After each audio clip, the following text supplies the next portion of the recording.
বক্তব্যে আসছেন আমাদের বর্তমান কেন্দ্রীয় সমন্বয়ক জনাব অ্যাডভোকেট তরিকুল ইসলাম মহতারামকে বক্তব্য প্রদান করার জন্য বিশেষভাবে অনুরোধ করছি। সবাইকে আসসালামু আলাইকুম রহমতুল্লাহ। সোনাকান্দা দারুল হুদা দরবার শরীফের বার্ষিক ইসলামী সওয়াব মাহফিলে আজকের যারা উপস্থিত হয়েছেন, যারা উপস্থিত আছেন, সবাইকে জানাচ্ছি সালাম, মুবারকবাদ, আসসালামু আলাইকুম।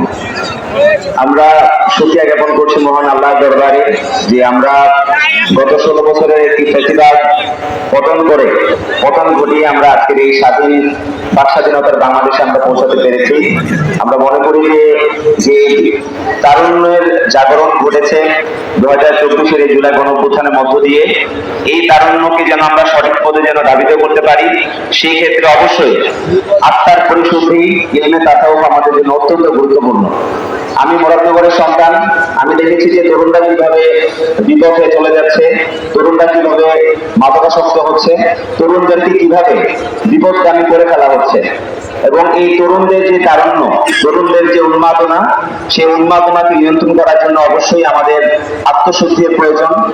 আমি এই সোনাকান্দা দারুল হুদা দরবার শরীফে গত 16 বছর ধরে আমি আসছি এবং আমি মনে করি যে আত্মশুদ্ধির যে চর্চা, সেই চর্চা অবশ্যই আমাদের রাষ্ট্র কাঠামোতে প্রয়োজন। রাষ্ট্র কাঠামোর যে দায়িত্ব, সেই দায়িত্ব করতে গেলে বা সেই দায়িত্ব পালন করতে গেলে শক্ত নৈতিক মানদণ্ডের প্রয়োজন। সেক্ষেত্রে অবশ্যই আত্মশুদ্ধি সবচেয়ে গুরুত্বপূর্ণ একটি বিষয়।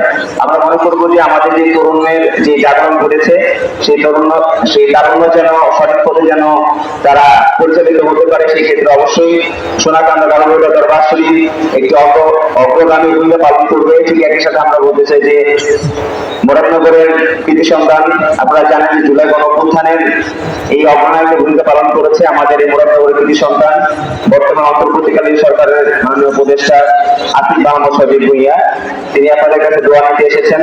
আমরা মনে করবো যে এই মুরাদনগর থেকে শুধুমাত্র আসিফ মাহমুদ নয়, এরকম আসিফ মাহমুদ যেন বাংলাদেশের প্রতিটি ঘরে ঘরে যেন জন্ম হয়, সেই জন্য আমাদের সেই রকম একটি শক্ত নৈতিক মানদণ্ড সম্পূর্ণ একটি তরুণ সমাজ আমাদের মুরাদনগরের মধ্যে বিনির্মাণ করা, সেটি আমাদের সকলের দায়িত্ব।